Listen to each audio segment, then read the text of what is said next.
Perhaps the most important part of the scripting process for creating interactive performances is coming up with great questions to ask our audiences.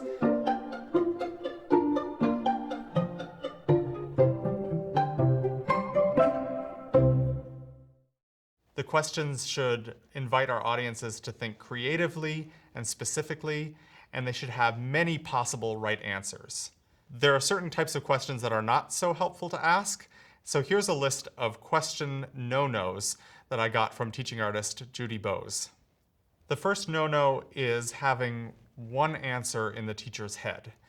Now, this often is presented as a question that might have many different right answers, but in order to get to the next part of the interactive performance, you need a very specific answer to get there, and you might be disappointed with some perfectly good answers before you arrive with the one you need, and that might make some other kids feel bad about the answers they gave. The next no-no is a fact check. It kind of presents as a mini quiz, and it's a question that has one right answer. A really common one is when you come out with your instrument and say, does anybody know what instrument this is? That's a question that has only one right answer. It's maybe better to just come out and say, this is a double bass.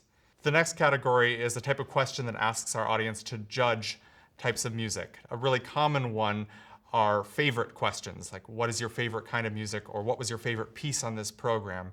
Those are questions that don't allow us to have full relationships to all the different parts.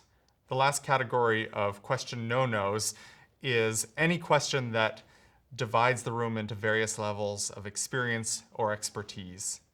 This would be a question like, how many of you have been to see an opera? And so some of the audience might raise their hand, and the other part might feel bad about that. So we want to just make sure that we aren't dividing the room.